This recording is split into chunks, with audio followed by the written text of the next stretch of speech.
In our system, this autonomous institutes and deemed universities are still young, right? And is it difficult for them to get the students, attract the students? See, attracting the students, I will tell you, the best students are attracted even by private universities and deemed universities. The reason I will tell you, because see, I will say the disadvantage may be one, they are not starting social science, arts, such type of courses. Okay. They are starting professional courses, Professional courses, obviously. and where is a demand, and that is why in medical almost all colleges they are full, because there is a great demand and they have started. Why management programs?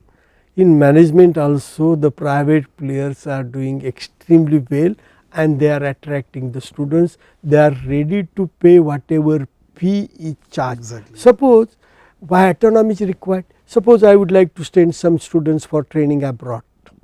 In government veterinary again the permissions will come, but here they can type, they can send the students abroad.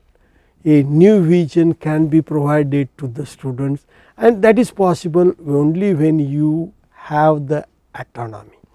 And there are if you say disadvantages, I couldn't see per se, Okay. per se disadvantage in this particular system. Only somebody try to violate act and try to do unfair things, then it creates the problems for the system. Right. Now, whatever we have discussed so far speaks about the opportunities we have in the as an open deemed university. How much for scope we have to grow as a deemed university or autonomous institution. Now, here comes the role of a leader of such institute. How important his role is it? See, role of the leader is very important, and I think he should be people oriented. What is required in the society he should understand. So, he should be people oriented. He should be also empathetic and respectful, because due to the somebody without academic qualifications, without any achievements, he is the leader, then Right. the faculty will not have any, will not listen to him. Right. That is why he should be respectful, that is another thing. He should be courageous. Courageous, why he should be courageous? Because in some cases we can't go again on the line the society is moving. We have to tell what is correct, what is wrong, and for that purpose, and this should be done. It cannot be done without the taking with him the society. So, his leader should be such a way that he should have clear ideas what he would like to achieve, and take the people along with him. That is a very important thing. Another, effective negotiator. Okay. Because see, the students will have the demands, Right. always, but he should be effective negotiator. We have to fulfill some demands, every demand cannot be fulfilled, and that is why he should be very effective negotiator. Not negotiation only with the students, teaching, there are so many stakeholders. Right. There are students are stakeholders, parents are stakeholders, non-teaching staff, teaching staff, society, everybody is stakeholder. The trust. So, that particular trust is there. So, definitely he should be effective negotiator, and he should know also how to handle politics. Okay. Without politics, no university, the politics will be there. Yeah. So, we should know about how to deal with the politics. That is another thing. He should have good networking. Means networking with the Indian universities, foreign universities, other stakeholders, so that he will understand. See, even I sometimes I see here in our universities, the first thing they will do is to have a boundary wall for the university. Okay. But actually if you see this universities abroad, they do not have the boundary walls, because the societies they can go inside, Open full campus, freedom. that's all. It is because we have to solve the society problems. You can't be away from the society. This is a concept, means we should try to be good, and he should be also lifelong learner, because with experience he should learn, try to change himself as per the requirements of the society. Yeah. Now, you have led, as I have already seen, you have led Shivaji University, which is a state university. You are founder vice chancellor of a central university. You have also worked as a vice chancellor of a open university, and now you are vice chancellor of a deemed university. Do you see any specific changes you have to make while leading the deemed university as compared to the other three? See, I will share my some experience. When I was appointed as a vice chancellor in Central University, Rajasthan, I was the founder vice chancellor. In the beginning itself, I created one block. I asked the views of various stakeholders. Okay. What kind of university we should have, and finally we have decided we should design all the programs which are dealing with the sustainable development.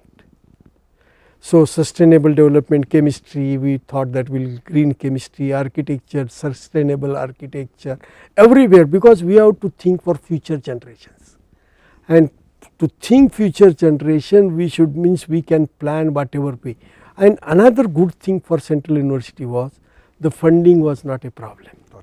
So, they could give good funding to attract best faculty, and being the best institutes, attracting faculty was not a problem. Salaries were as per the central government norms, and there are age, that is advantage in state university. Retirement is 60, their retirement is 65, other benefits, even benefits for their kids, and other things, whatever facilities are, they can go abroad whenever there is some funding is always available in the central university. Right. In state universities always there is a problem of funding, and that kind of freedom, because lot of work on the state universities of administration. The reason is because of the affiliated colleges. Right. See 800, so they can't concentrate on research, they can't concentrate on the teaching. That is the problem with the all the state universities. Some state universities could manage. Now I am coming to the deemed universities. I have seen funding is also problem, because we are charging high fee. Right. That is why sometimes we are not in position to attract really very good talent in our system. Okay. But if really good demand, now we are getting all NEET qualified candidates in our institute. So, that is not the issue, but attracting the good students from some social science program is a real challenge for deemed to be universities. Now, even some deemed universities, they have started investing lot in the research. Now, you take example in our, we have started one IRSHA, and in this particular it is self finance own research institute doing so many things. Recently Department of Biotechnology has given us grant, and this is a unique laboratory in Pune we could establish. Such a type of things, because for that the funding we have to contribute something, Right. and that funding our trust could provide, and that is why it is possible. But in all deemed to be university, that is not the situation, and therefore they are also facing the problems. In some deemed universities now they are not attracting. If their programs are not up to the mark, they are not attracting the students. You know, there are several colleges. You are asking the question is really, I know there are several engineering colleges, they could not attract the, and this year admission is very less in engineering. Engineering colleges. But if you maintain the quality, Exactly. then you are getting the students and you will not face the problems. Everything depends on your course, your faculty and your placement, how your students are entrepreneur, how much your alumni, what your alumni say about you. It That makes a mouth difference. publicity will attract the students. Right.